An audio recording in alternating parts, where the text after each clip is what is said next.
And the photo. Cool.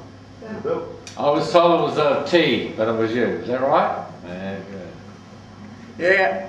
Yeah, I was the film star. And you still are. That was in the weekly news, and that was about 1938, probably going into 39 or something like that. Any more questions? Yeah. Yes. Oh, can I ask you? You said Beach's store. That was a shop, was it? Beach's store. Yes. Where was that? Where? Well, it was down at where the factory was. You know where there's a big house there now, but the factory was down at the mouth of the wharf. Oh, right. And that was the butter factory. Where the fishing club is and the... Oh, Yeah, I don't know what's there now, but that was the butter factory, and they got nearly all their cream. The Finucane stuff went over to Whittianga, but all that cream came down from Italy. And Johnny Prescott brought all that down. You might have heard of that name. Well, Bill Prescott's still up there. And then Beach's store was just on the other side, and down in beside the butter factory was the post office, which, little wee, about 2 metres square it was, yeah. And there was a lady in there called Rosa Sylvia. She's dead now, so I'm safe. And no matter what parcel came, the corner was always torn off. Mrs. Beach, she had the store, and whatever money she had, when she went home, she would post it in the post office, poke it in there, and when she come down in the morning, she'd get the money out and go back over the thing. Quite a good idea, wasn't it? You know? Yeah, and Tairua owned Parku, of course, and I used to muster Parku, and Mrs. Beach said I was the best swearer she'd ever heard. And I don't think I was using the F word in those days either. Yeah, but yeah, you know, I was on council, Harry Range Council, and the chairman, Hugh Hayward, he was on the National Roads Board. And at that time, the National Roads Board, this would be in the 60s, I suppose, something like that, they were looking to buy places around on the peninsula to preserve them. He wanted, and he could have bought Parku for $10,000, that was the price. And he wanted them to buy that and to preserve it. But no, they had other places, and they only had a certain amount of money, I suppose. But just think of it. Some of you might live up Parku, I don't know. Just imagine that if that was into a scenic place up there without all those houses perched on the side of the cliffs and that up there, you know. Beautiful spot, you know, really. But yeah, and that was a fancy $10,000. Just a question from you. Go Now, bowing up by the Twin Cowries in the 30s. What was actually, and Parku you talked about, Parku was quite clear of vegetation, wasn't it, in those areas? What was the bush like up here? Was it, when you were bowing, you get to clear it with the station first, or was it actually pretty clear country? No, it was all scrubby country, and all the stuff from the top of the Finucane Hill down, and then all those slopes there, when the dry weather was on, just drop a match in it and you'd clear it all off, and you'd get regrowth. And that's how they kept the hills in order. We just have a burn off every now and again, you know. Yeah, that's why the ice is melting down below now. We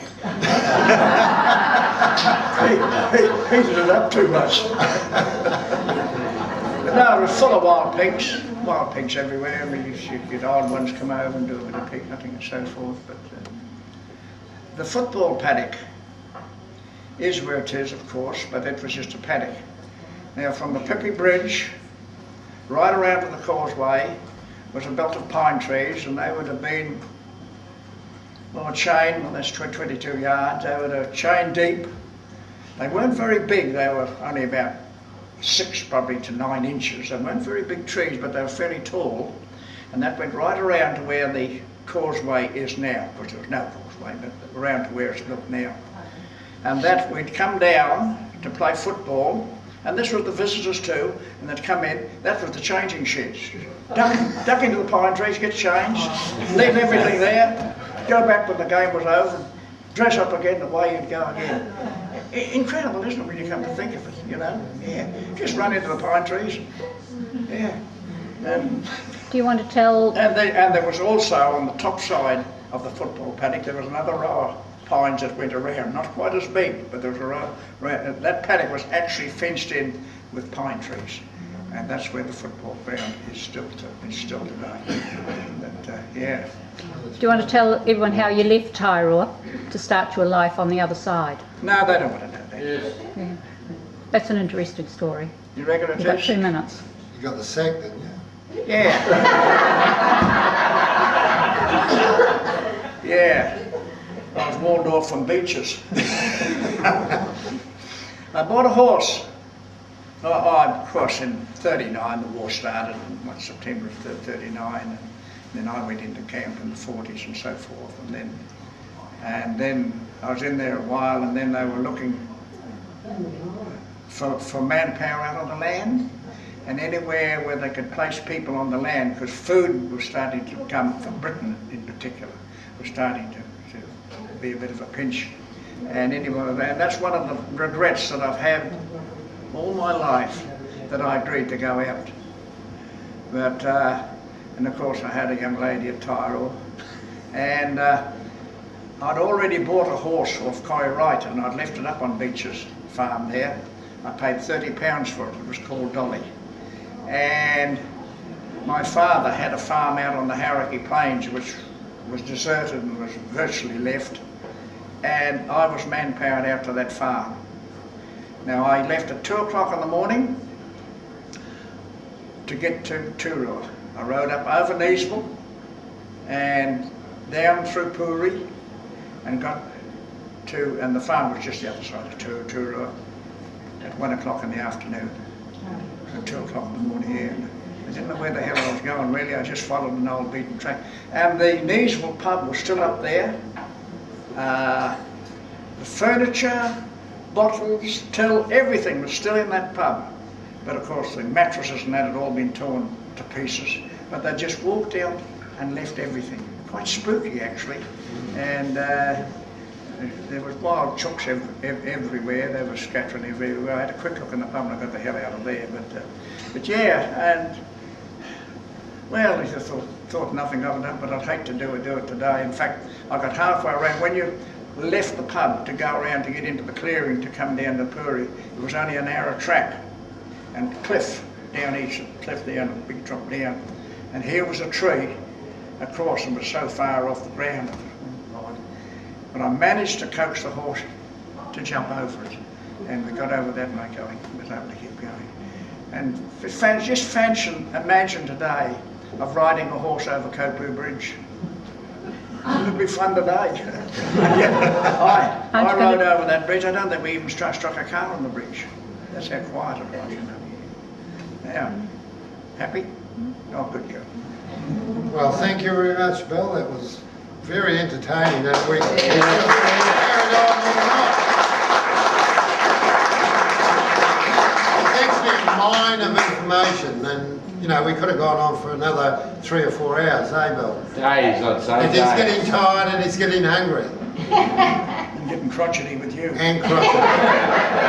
And shut up a minute. This reminds me, this golf club was putting on a disabled tournament, a foursome. And Harry came in, his mate, he had his mate ready to go out, and Harry came in and his mate, he couldn't find him anywhere. And he was looking around, he saw this nice looking blonde come in and go over to the coffee table. So he thought to himself, I wonder, he said, and he thought to himself too, oh, gee, I could like to play around with you for a while too.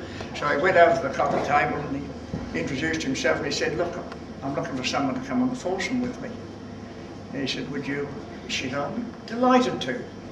So they went out onto the green and Harry put his whole heart and soul into the first drive and he sent it straight down the fairway. Beautiful. And she said, what a beautiful drive. She said, what what's your disability? And he pulled his sleeve up and unscrewed his arm. And he said, oh, fancy that, she said. Well, what a marvellous drive.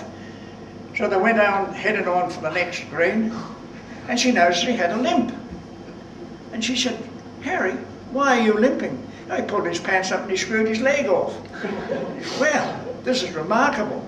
So they get onto the green, and of course Harry, he's getting a bit wobbly by then too, with all his disabilities that he had. And his next drive, oh, it was a proper disaster. It went straight into the rough. And the rough was scrubby trees and goodness knows what. And she said, oh, don't worry, Harry. She said, I'll come in and help you find the ball. They were in there for a few minutes, and his mate come along, and he said, oh, I seen Harry's ball go into the rough. I better go in there and see if he's all right. He was only in there for a couple of minutes to come back. He said, yes, Harry's all right. He's screwing his heart out in there.